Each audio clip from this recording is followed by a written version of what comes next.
Clash of Clans has just released some crazy defenses in the game. Ones that rope your troops and heroes from 15 tiles away into straight up dead zones, 1000 DPS fire spitters, and a root rider destroyer. But are these BoomBeach Clone defenses worth your time?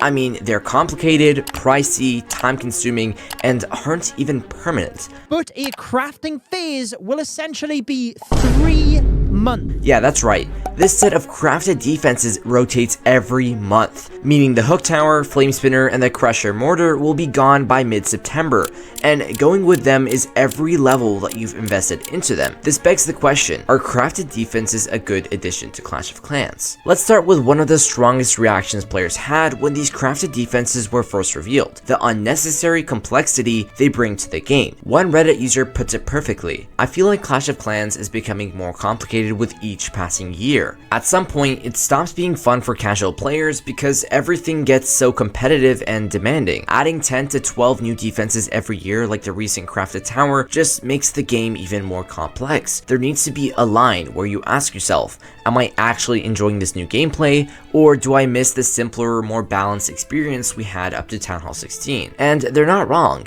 The game is definitely becoming more complex, especially from a casual player's perspective. But here's the thing, most casual players aren't sitting at max town halls and probably will never be. These crafted defenses are strictly for the top tier and elite, and in that context, complexity might not be the real issue, but that doesn't mean they're not still a problem. One of the biggest frustrations surrounding the new rotating tower system is the time investment required to upgrade them, only to have them reset just a month after being maxed. Players are spending upwards of 2 months using multiple builders to grind through 30 levels of upgrades each, only to get a few weeks of use before the towers rotate out. As someone pointed out, the cycle demands a near constant commitment of at least one builder season after season, leaving players feeling like they're stuck in a repetitive and unrewarding loop. While the idea of shifting metas might be appealing in theory, in practice it's disheartening for players, especially free-to-play ones, who can't afford to just dump that many resources into a defense that vanishes so quickly. However, supporters argue that you can use the tower while upgrading it, and that you don't have to max out all 90 levels if you focus only on essential modules like DPS or fire rate. But even then, the pressure to optimize performance in a short window makes the upgrade path feel mandatory, especially in high-level war and Legend League settings. As another Reddit user said, regardless of a supercharge, it's still something that's basically mandatory as it's an upgrade to your village's defense. Others emphasize that eventually your main base will be maxed, so this tower serves as a resource dump. But for many players, especially those still catching up, the thought of committing builders to something temporary feels wasteful when there are still core defenses and heroes to work on. In fact, a Redditor commented, "Max Town Hall 17 player here. I do not like the concept of temporary upgrades at all."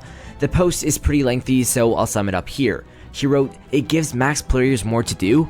I already have plenty to do. It's called playing the game on a level playing field. After years of grinding, finally being maxed was a milestone of pride. Supercharges were already frustrating with their temporary nature, but at least they were minor, quick, and affordable. Crafted defenses, however, are a whole different story.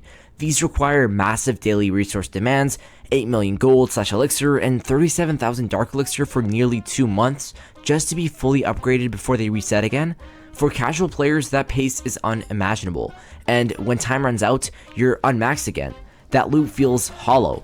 People upgrade to strengthen their base permanently, not to watch their effort vanish every season. Worse yet, this introduces a real pay-to-win gap. Early in a season, max spenders will have fully upgraded crafted defenses, while free-to-play players will lag behind. That affects competitive play in Legends League and Clan Wars. Imagine pushing for top 200 only to lose because opponents have overpowered towers you can't yet afford to build, or your war streak breaks because the enemy clan's cash advantage gives them stronger defenses. And the cycle, it resets every 3 months. You finally catch up only to fall behind again. Maybe there is a fix, carrying over levels, reducing upgrade times, or delaying resets until after Clan War League. But if not, for many max casual players, this entire system may just feel like a frustrating grind with no real reward. Some have proposed solutions to soften the blow, reducing the level cap to 15 or 20, extending tower cycles to 6 months, or removing the builder requirement entirely. These ideas stem from a desire to make upgrades feel meaningful and lasting rather than disposable. After all, progress in Clash of Clans has always been about building up your village, not watching parts of it disappear every season. The current system disproportionately benefits maxed out pay-to-win players,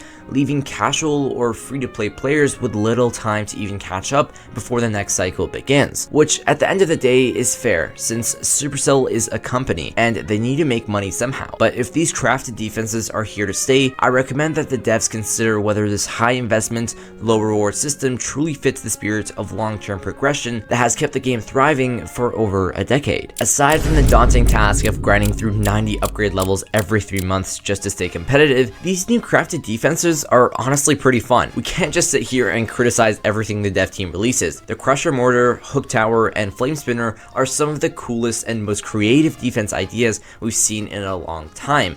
And really, that's the whole point of these crafted defenses, to shake things up and bring fresh gameplay mechanics into the mix. These defenses give the developers a space to experiment, testing out concepts that might be too strong, too weird, or too situational for permanent structures. Think of them like seasonal troops, but on defense. They rotate every 3 months, bringing in brand new mechanics each time, which adds variety and unpredictability to the game. Not only is that fun, but it also helps keep the meta from going stale, encouraging players to adapt their strategies more frequently than ever before. Speaking of which, the meta from 2 years ago compared to now has completely shifted. These days, it's all about RC charges paired with Root Riders or Dragons, especially since the introduction of Electro Boots. So the release of these slightly overpowered unique defenses will push players to cycle through new strategies. For example, using the Barbarian King as a bait against the Hook Tower is a clever tactic we're already starting to see. There are so many opportunities for creative plays and fresh approaches, all thanks to Clash of Clans' unique ideas. Or are they? You see, throughout this whole video, I've been praising the team for incorporating these ideas into Clash, because honestly, this feels like the future of the game. But the truth is, these ideas weren't entirely original. In fact, many of these concepts were directly borrowed from BoomBeach, and that's totally fine. The reality is, a good idea is just often a remix of existing ones. Reworking elements from a game that's no longer thriving is something the Clash team has done before and will likely continue to do to keep Clash feeling fresh and exciting. If it makes the game more fun for players, then it's a smart move. Well, that's it for crafted defenses in Clash. We've seen how they bring fresh gameplay, shake up the meta, and let Supercell experiment with bold ideas, even if those ideas are borrowed from other games like BoomBeach. While the time and resources needed to upgrade them might frustrate some players, there's no denying the creativity and excitement they bring to the table. At the end of the day, these defenses are a glimpse into the evolving future of Clash, one where nothing stays stale for long, strategies are constantly shifting, and maxed out players always have something new to chase. Whether you love them, hate them, or plan to leave them at level 1, one thing's for sure, Clash is far from running out of ideas. If you enjoyed this video, YouTube thinks to like this one next. Peace out and take care.